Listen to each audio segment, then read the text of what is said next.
Greetings, fellow Whovians, and welcome to Timey Wimey Review. The time has finally arrived to review the highly anticipated Second Doctor classic story, The Evil of the Daleks, which was released earlier this week on DVD and Blu-ray. This is an animated restoration of this 7-part adventure, which was originally broadcast on BBC One in May 1967. Just in case you don't know the plot, the Second Doctor and Jamie are on the hunt for the missing Tardis.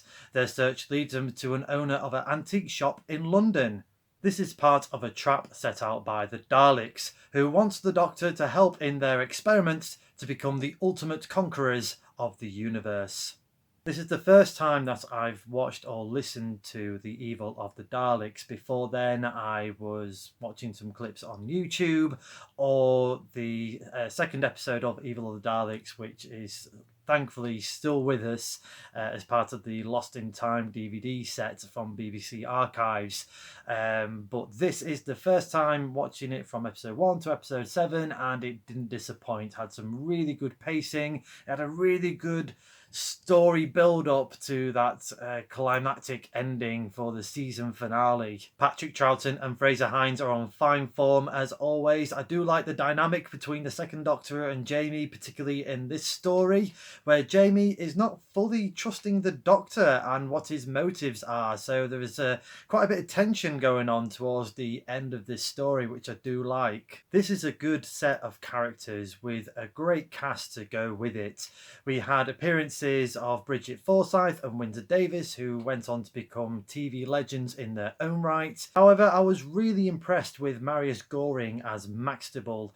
Marius was quite a famous film actor during the 60s and earlier, and yeah, his character was so fun to watch. Very much an over-the-top villain of the piece, and loved that Maxtable was just obsessed with his experiments of gold and just getting more and more frantic as the episodes went on. It was a great job by Marius in this story. Let's talk about the Daleks themselves. I felt that this was a really good presentation of the Daleks. Looking back, I think 60s Daleks were very much dominant. I feel like they've kind of lost their way a little bit in the shuffle when with Davros appearing in the 70s, but kind of peaked up again towards the end of the classic Doctor Who era. But here is a really good presentation. They are totally evil and maniacal and just in their scheming ways. You can argue that the Daleks were used sparingly in the story to a certain extent, but really I quite enjoyed that they were kind of just in the shadows, as it were, sort of just skulking about in the Victorian house. But when they do arrive, and when they are in a scene, they are scene stealers. I really like the cliffhanger of episode 1, where the Dalek first appeared in the story, and it's something that they tried to replicate in subsequent Dalek stories, but not as strong, really. I think the strongest after that would have been Genesis of the Daleks, but probably the weakest was either Planet of the Daleks or Death to the Daleks. You know, when you got a title of the Daleks, you know the Daleks are coming. Sometimes it doesn't pay off just to wait for them until the end of the first episode, but in Evil of the Daleks, absolutely works. I loved the Daleks' voices in this story, and full credit has to go to Roy Skelton and Peter Hawkins. Their voice acting was superb in this story, and they did bring a lot more emotion into their voices, and the sort of different hierarchies between the sort of drone Daleks, as it were, to the Emperor Guard Daleks and the Emperor Daleks themselves, and also the children Daleks. I thought the ring modulations was spot on here. The one sort of thing about the 60s Daleks was they were a bit more sort of nasally, sort of like, "We are your servants, we do not need guns." Here it's got that full electronic, just dominant blast. Every sort of line that they said was either scary or funny, especially when you come to the children Daleks with the dizzy Daleks and trains, playing trains and playing roundabouts, and kind of like a Ring of Roses with the Beta, Omega, and Alpha. I quite like that when they was repeating their names. But episode 7 is kind of like where the Daleks come to the forefront. When when I love it when the child Dalek was, or the human factor Daleks were questioning the guard Dalek, and the guard Dalek replies by saying, "Who spoke?" Love that, and the Emperor Dalek as well. Just had that over the top sort of emotion, because there are alien creatures inside these metal casings after all, and yeah, you just got so much emotion coming out of Roy Skelton and Peter Hawkins in this story. It's absolutely the highlight for Evil of the Daleks. Very similar to my review of The Mind Robber, there was a lot of things happening behind the scenes in Doctor Who at that time. So there was, if you look at from the beginning of Patrick Troughton's first story, so from Power of the Daleks to the Evil of the Daleks, there is definitely a tonal shift going on there. And coupled with what Terry Nation wanted to do with the Daleks at the time, wanted to send them off to America and try and make it big there. This was pretty much dubbed as the Daleks' swan song from Doctor Who. This was going to be the final story as we know it, only for things to change very rapidly. Credit to Ennis Lloyd, the producer, for dealing with these daily changes, and also Derek Marinus, who was the director for Evil of the Daleks. Again, having these changes happen every so often.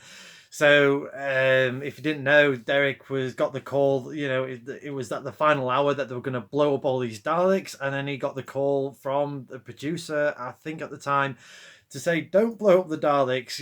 We've got, we want to keep them alive just in case we want them back in Doctor Who." So they had this sort of makeshift sort of light to make sure that there's a pulsating light, just to show the audience that maybe the Daleks will not be dead forever. It just had that sort of, that little sort of, what if the Daleks did survive type of moment. Sadly, we don't have the full originals of this story, but we do get the animation, which I felt was really good here.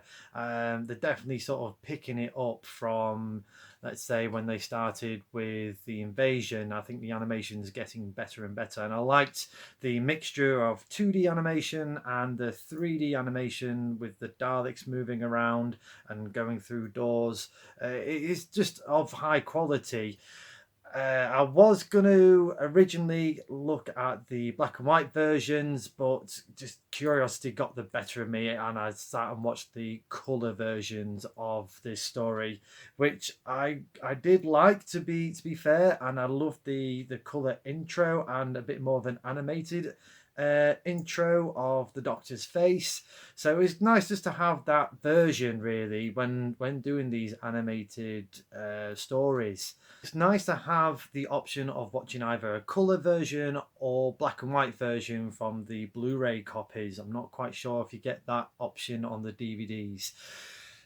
I personally would rather watch the black and whites. Again, just curiosity for this one, just to see what it's like. But traditionally, I feel, especially the William Hartnell and Patrick Troughton era, that it should just be black and white. It's just adds to that eeriness and just that era of classic Doctor Who.